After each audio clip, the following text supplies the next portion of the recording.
Hey, it's Mike, the Angry Tech Guy. And today I asked, was Modern Warfare 3 the worst Call of Duty? And also, I break down the top 5 CODs of all time.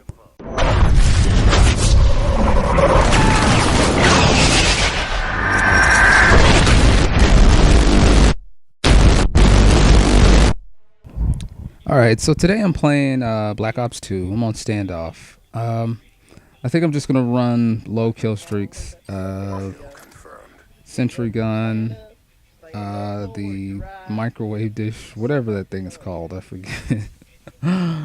Because if you put a sentry gun out, somebody's bound to just walk up behind it and shoot it. So I always put that back there so they can't get to, or makes it more difficult for them to get to. And UAV. So we're gonna run with this today. So today I want to talk about was Modern Warfare 3 the worst Call of Duty of all time? And I find it's kind of difficult to talk with other gamers about it because gamers lack perspective. They don't see the entire picture. They are prisoners of the moment. You know, everything is either great, you know, when they're doing really good, oh man, this is the greatest game ever. And then when they're doing bad, of course, it's the worst of all times. So it's hard. They don't have any actual perspective. It's difficult to talk to about. So, guy tells me that Modern Warfare 3's worst game of all times. Of all time. Like, beyond anything else that's out there. Worst game ever. And, you know, the thing is, like, when you're trying to give the greatest or the worst or the whatever and the whatever, there are categories of greatness and there are categories of awfulness. You know, of being awful. Like, I'm a huge sports fan. I love football, I love basketball, I love baseball. And everybody knows, oh, Michael Jordan's the greatest basketball player of all time. And that's true to an extent. Michael Jordan was the greatest all-around basketball player in basketball. He's great on offense. He was excellent, superb on defense, one of the most underrated parts of his game. And he was clutch. So the top three things. He wasn't a great scorer.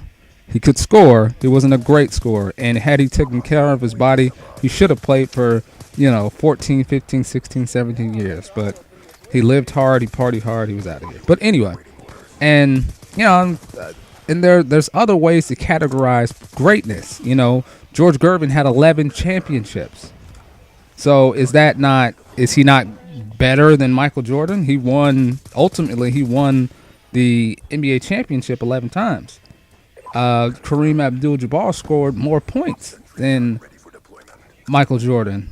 So he was a better scorer. He could fill it up better. But does that make him greater than Mike? Robert Horry has 7 championships.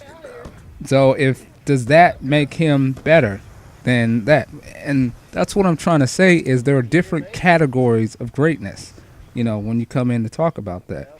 So I kind of went through the list of Call of Duty, and I've played since COD 4, so I've been on there for a while. And I kind of want to, and I'll go through the list. So COD 4 is what I started out on, and COD 4 was really basic, really rudimentary in its gameplay. It was really sound. It was a huge change from playing Halo. People died quicker. You could shoot through the stages, different materials, different guns. The perk setup was great. All that stuff. It had all that.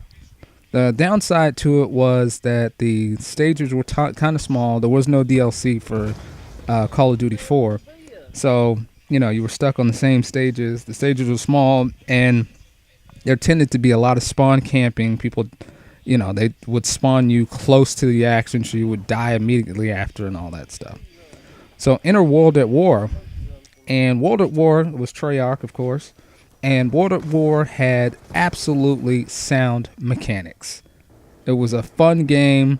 There was a couple of little glitchy stuff early on, like people hiding, shooting people underneath the map and all this other stuff. But aside from those basic stuff that they patched up fairly quickly, it was extremely sound game. I couldn't really get into it because it was that World War II Viet Cong. I couldn't get it up for that, so I traded that in. So enter Modern Warfare 2, and Modern Warfare 2, of course, was a critically acclaimed commercial success, of course, and rightfully so, because it expanded on absolutely everything that the first COD 4 had done. You know, the stages were bigger, the guns were better, the multiplayer was better. They had DLC on the multiplayer. They expanded on the perk system, the kill streak. Everything was bigger and better in that game, which it was great. The problem for Modern Warfare 2 became there were severe balance issues for that game. One man army was nearly unstoppable. You could pick up claymores and plant them down after somebody died. I'll be the first one to tell you, I was on that too. I used to do that a lot.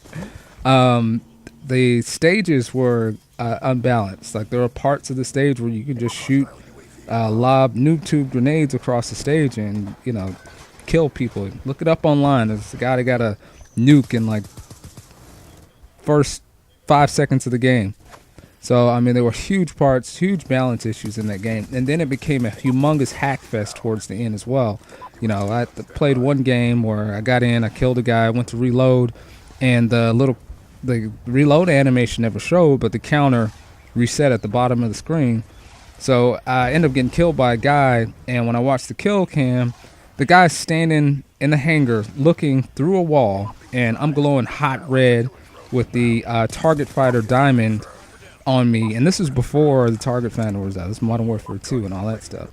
So it became really a huge hack fest towards the end, so it was pretty difficult to play. So after Modern Warfare 2 comes out, here comes Black Ops 2. Sold better than Modern Warfare 2. Awesome, great game. Black Ops, the first Black Ops, was probably the most sound Call of Duty. It was the most balanced Call of Duty of all of the CODs. Like if I had to rate Call of Duty on a 1 to 10, I would give it 8.5s across the board. It was the most sound, most balanced Call of Duty of all time. And, you know, the stages were well balanced. The action was well balanced. You know, the thing about Modern Warfare 2, they were adjusting the COD 4. You know, people hated spawning so close. So what they did is they spawned you, and this is in Modern Warfare 2, they spawned you way on the other side of the map, if you remember that. And in Black Ops 2, they came with a they found the medium where you can spawn to where you're close to the action, but you're not in the action to where you die immediately. And like I said, the kill streaks were great. Dogs was probably one of the most fun things to get on that game. So it had the most balance of all of the Call of Duties out there. Plus the stages were they were excellent stages. You could play long range, close range. Sniping wasn't overpowered, and, you know, it did a lot to balance out the game. So enter Modern Warfare 3. And Modern Warfare 3, again, sold more. I used to manage a GameStop, so I was there when Modern Warfare 3 was there. And it sold more, but it had much worse ratings. And the thing is, Modern Warfare 3 is probably the most difficult Modern Warfare to play. Of all the Call of Duty, most difficult to play. And, you know, the problem for Modern Warfare 3 is they knew that it was going to be a critical commercial success. They knew that was going to happen. So what they did was, I call it the revenge spawn. So when you die, or when you kill somebody, they spawn directly in your line of sight. They're within shouting distance of you, wherever you spawned at. I mean, wherever they died at, and wherever you are.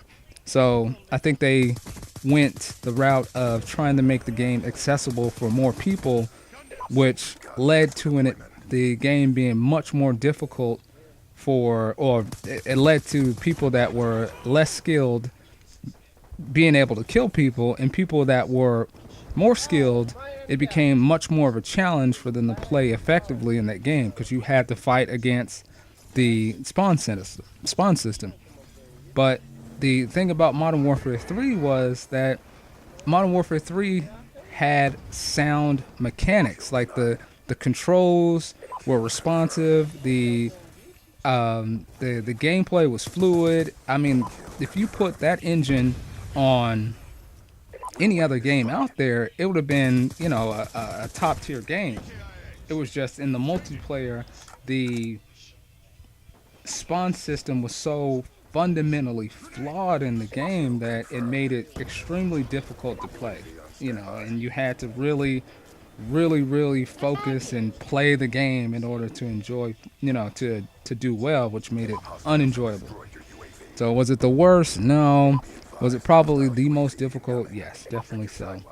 And beyond that, I think I think Black Ops 2 is probably the second most difficult. The spawn system's not as bad. In Black Ops 2, so long as you don't spawn, you're not in the area where they're going to spawn.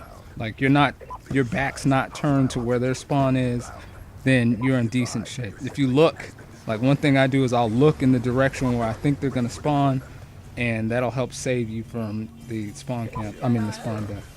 But I think that's the end of our video. I think I went 43 and 4 on this one.